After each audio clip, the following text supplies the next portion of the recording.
दोस्तों, जिंदगी में कुछ भी पाने के लिए संघर्ष और धैर्य दोनों जरूरी होती है। अगर हम थोड़ी सी परिश्रम करने के बाद फल के लिए बेचैन हो जाएं, हमें असफलता की ओर जाना पड़ता है। दोस्तों, गौतम बुद्ध कहते हैं कि कहानी सुनने से पहले आपसे विनती है कि मेरे चैनल को सब्सक्राइब करें, लाइक और शेयर करना ना भूलें। एक बार भगवान बुद्ध जेतवन विहार में रह रहे थे। भिक्षु चक्षुपाल भगवान से मिलने के लिए आए थे। उनके आगमन के साथ उनकी दिनचर्या, व्यवहार और गुणों की चर्चा भी हुई। भिक्षु चक्षुपाल अंधे थे। एक दिन विहार के कुछ भिक्षुओं ने कुछ मरे हुए कीड़ों को चक्षुपाल की कुटी के बाहर पाया और उन्होंने चक्षुपाल की निंदा करनी शुरू कर दी कि उन्होंने इन जीवित प्राणियों की हत्या की। भगवान बुद्ध ने निंदा कर रहे उन भिक्षुओं को बुलाया और पूछा कि क्या तुमने भिक्षु को कीड़े मारते हुए देखा है? उन्होंने उत्तर दिया नहीं।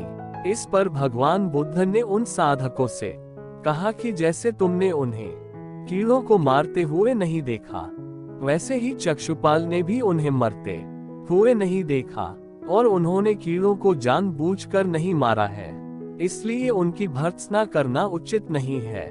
भिक्षुओं ने इसके बाद पूछा कि चक्षुपाल अंधे क्यों हैं? उन्होंने इस जन्म में अथवा पिछले जन्म में क्या पाप किए? भगवान बुद्ध ने चक्षुपाल के बारे में कहा कि वे पूर्व जन्म में एक चिकित्सक थे। एक अंधी स्त्री ने उनसे वादा किया था कि यदि वे उसकी आंखें ठीक कर देंगे तो वह और उसका परिवार उनके दास बन जाएंगे। स्त्री की आंखें ठीक हो गईं, पर उसने दासी बनने के भय से यह मानने से इनकार कर दिया।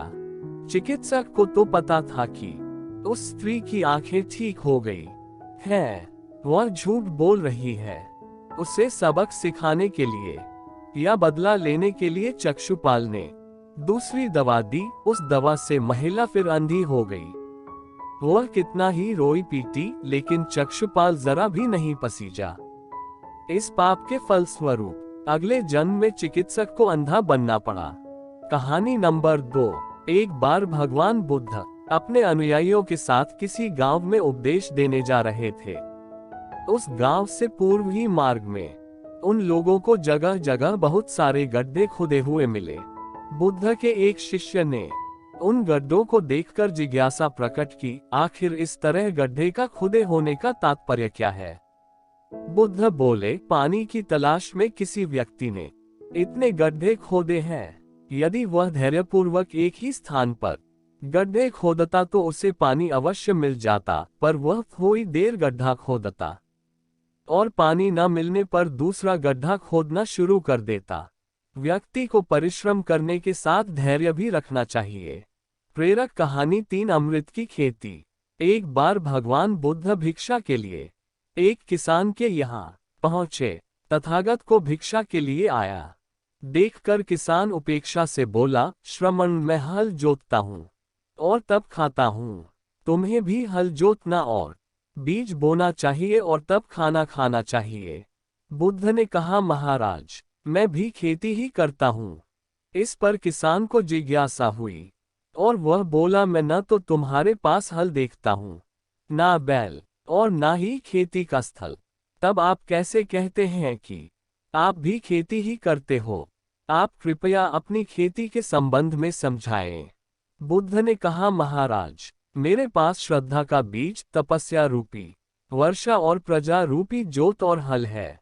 पापभीरुता का दंड है, विचार रूपी रस्सी है, स्मृति और जागरूकता रूपी हल्की फाल और पेनी है। मैं वचन और कर्म में संयत रहता हूँ। मैं अपनी इस खेती को बेकार घास से मुक्त रखता हूँ और आनंद की फसल काट लेने तक प्रयत्नशील रहने वाला हूँ। अप्रमाद मेरा बैल है, जो बाधाएं देखकर भी पीछे मुंह नहीं मोड़ता है। वह मुझे सीधा शांति धाम तक ले जाता है। इस प्रकार मैं अमृत की खेती करता हूँ। प्रेरक कहानी 4। दान की महिमा। भगवान बुद्ध का जब पाटलिपुत्र में शुभागमन हुआ तो हर व्यक्ति अपनी अपनी सांपत्तिक स्थिति के अनुसार उन्हें उपहार देने की योजना बनाने लगा।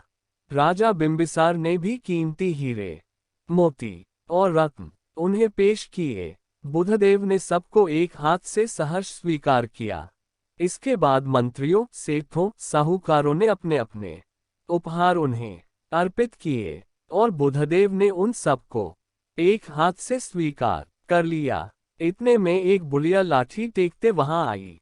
बुधदेव को प्रणाम कर वह बोली, भगवान, जिस समय आपके आने का समाचार मुझे मिला उस समय मैं यह अनार खा रही थी। मेरे पास कोई दूसरी चीज न होने के कारण मैं इस अधखाए फल को ही ले आई हूं। यदि आप मेरी इस तुच्छ भेंट स्वीकार करें तो मैं अहोभाग्य समझूंगी। भगवान बुद्ध ने दोनों हाथ सामने कर वह फल ग्रहण किया। राजा बिंबिसार ने जब यह देखा तो उन्होंने बुधदेव से कहा, भगवान क्षमा करें, एक प्रश्न पूछना चाहता हूं। हम सबने आपको कीमती और बड़े बड़े उपहार दिए जिन्हें आपने एक हाथ से ग्रहण किया, लेकिन इस बुढ़िया द्वारा दिए गए छोटे एवं जूठे फल को आपने दोनों हाथों से ग्रहण किया, ऐसा क्यों? यह सुन बुधदेव मुस्कुराए और बोले, राजन, आप सबने अवश्य बहुमूल्य उपहार दिए हैं, किंतु यह सब आपकी संपत्ति का 10वां हिस्सा भी नहीं है। आपने यह दान दीनों और गरीबों की भलाई के लिए नहीं किया है, इसलिए आपका यह दान सात्विक दान की श्रेणी में नहीं आ सकता।